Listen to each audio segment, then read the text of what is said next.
এই মহাস্থানগড় শুধু বাংলাদেশের না, পুরো উপমহাদেশের মধ্যে অন্যতম একটা প্রাচীন জায়গা।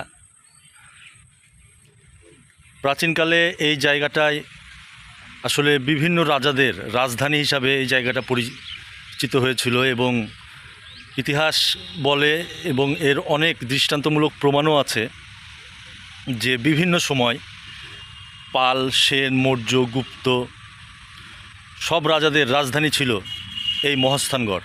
এই মহাস্থানগড়কে পুণ্ডুবর্ধন বা পুণ্ডুনগর নামেও বলা হয়ে থাকে। এই আমার পিছনের যে জায়গাগুলো দেখতে পাচ্ছেন, হয়তো প্রাচীনকালে এই জায়গাগুলোতে সেই সকল রাজাদের থাকার জন্য রাজপ্রাসাদ ছিল। এখানে খননের অনেক কিছুই বাকি আছে।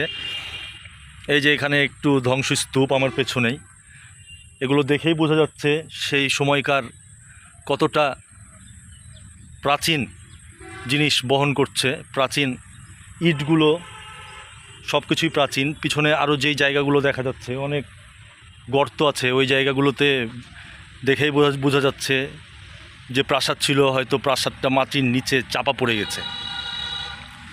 খ্রিস্টপূর্ব অর্থাৎ যীশু খ্রিস্টের জন্মের অনেক আগে থেকে, প্রায় 2500 বছর আগে প্রাচীন বাংলার রাজধানী ছিল এই মহাস্থানগড় বা পুণ্ডুবর্ধন, যেটাকে অনেকে পুণ্ডুনগর নামে অভিহিত করে থাকে।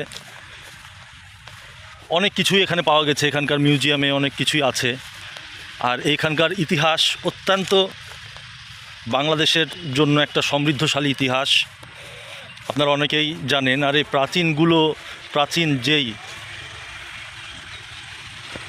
এই প্রাচীরগুলো সেই চীনের মহাপ্রাচীরকে মনে করিয়ে দেয় আমাদেরকে।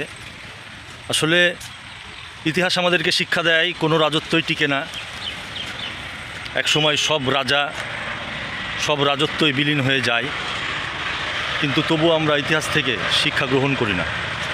এই মহাস্থানগড়ে বগুড়া শহর থেকে 10 কিলোমিটার দূরে অবস্থিত মহাস্থানগড়। এখানে আরও অনেক দেখার মতো জিনিস আছে। এই বেহুলা লক্ষিন্দরের বাসর ঘর আছে, মিউজিয়াম আছে, এছাড়াও আরও অনেক কিছুই আছে। এই যে পিছনে এটা বন্ধ করে দেওয়া হয়েছে। আর এই যে মাঠগুলো দেখছেন, এই যে মাঠগুলো দেখা যাচ্ছে, এই মাঠগুলোতে এক সময় সেই মৌর্য, গুপ্ত, সেন, পাল এবং বিভিন্ন বৌদ্ধ রাজাদের ক্রমান্বয়ে তারা শাসন করেছে এবং এর মধ্যে তাদের প্রাসাদগুলো ছিল। আজকে সেই প্রাসাদগুলো বিলীন হয়ে গেছে, দাঁড়িয়ে আছে তাদের প্রাসাদ এবং শহর রক্ষাকারী যে প্রাচীরটা ছিল সেই প্রাচীর।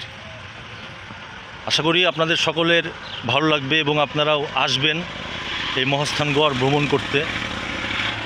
প্রাচীন বাংলাদেশের অন্যতম একটি প্রাচীন জায়গা।